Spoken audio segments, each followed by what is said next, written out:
Truong My Lan, a 67-year-old Vietnamese real estate tycoon, was found guilty and sentenced to death for bribing state officials, violating bank lending regulations, and embezzling $12 billion from Vietnam's major bank, Saigon Commercial Bank, over an 11-year period, causing damages worth $44 billion. In Vietnam, the death penalty is very common, and it is imposed on anyone found guilty of one of 22 offenses, considered major crimes by the state. These crimes include murder, sexual abuse of children, drug trafficking, fraud, embezzlement, corruption, amongst others. Lan was found guilty of at least 3 of these crimes. She is accused of embezzling more money than the combined value of many Vietnamese banks, causing a panic among customers and prompting the government to step in. To put this into perspective, Truong My Lan fraudulently took out $44 billion in loans from the Saigon Commercial Bank, an amount equivalent to 3% of the country's GDP of 2022.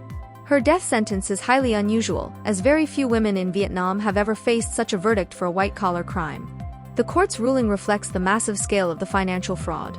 Lan and her associates found a way to get around the law in Vietnam that limits individual ownership of a bank's shares to 5%.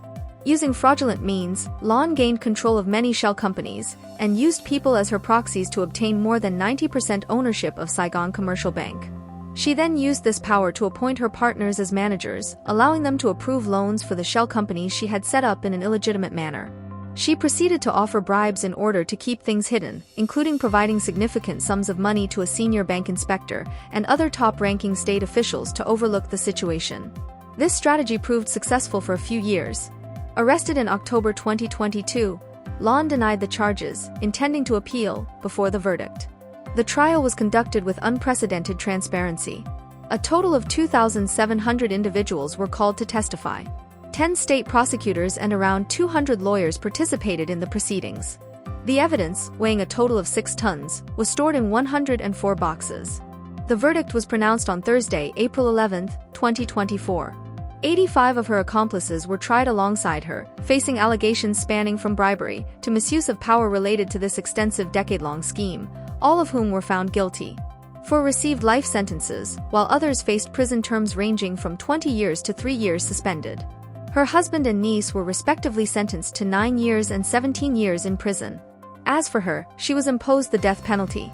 The individuals affected by this situation are the 42,000 bondholders who invested in the bank, anticipating future interest earnings, but now face the possibility of receiving minimal or no returns.